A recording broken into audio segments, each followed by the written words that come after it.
Well,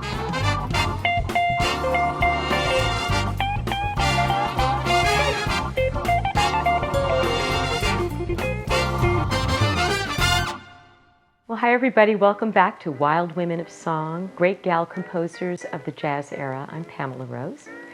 So this week, I really wanted to talk a little bit about Ma Rainey. You know, we don't necessarily always think of these great blues shouters, and she was the first of the classic blues singers, as being a part of the story of American jazz, and yet it is such an important part of the story, because where would jazz be without blues? And Ma Rainey had this great, big, warm, beautiful voice that we do have recorded. People say it was even richer and warmer than the recording techniques of the day would let us know. And had this extraordinary, luscious, warm appeal on stage. So she became quite a star, which set the path for even a greater star who followed, Bessie Smith. And Ma Rainey started writing songs that we now call the blues. And how did all this happen? So in the same way that W.C. Handy is called the father of the blues, but he certainly didn't create them, he popularized them. In just that same way, we know that Ma Rainey actually popularized the blues. She says that about 1904, she was in her tent getting ready to perform that day when a woman came traveling by and was singing this refrain that she found very poignant and haunting about a man that left her. Like early blues of the day, it followed this form where it repeated the line a number of times, so that it almost had this chant-like feeling. So Ma says that she was inspired by the sound and went to her band and said, I really want to do this song, this kind of a song.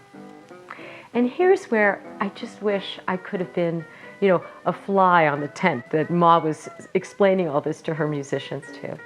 Because whatever it was that she communicated to them, she didn't read music, she didn't notate music, and in fact, kind of interestingly enough, she didn't even read or write at all. Somebody tells a story that when she would write down lyrics and go into recording sessions, she wrote out little pictographs so she could remember what her words were. So here she is, you know, back in 1904, 1905, explaining to her musicians, listen, I want to do this song, and starts humming something to them. They started creating a form that we now recognize as a standard 12-bar blues.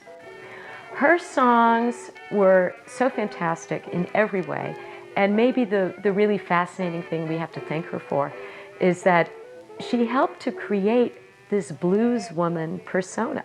The songs before 1915 that were popular songs, a lot of them were sentimental ballads, Irish songs. Women were idealized to a certain degree, or they were singing about the sorrows in their life.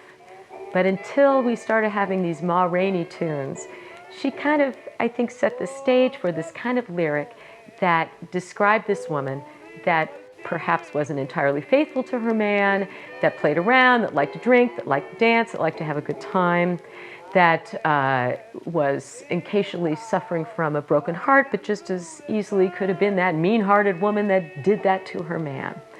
So she was no saint, but she was a very earthy, real person. And this, audiences just ate this up. They loved it. Audiences must have sat there and said, look at this woman. She was not a beautiful woman.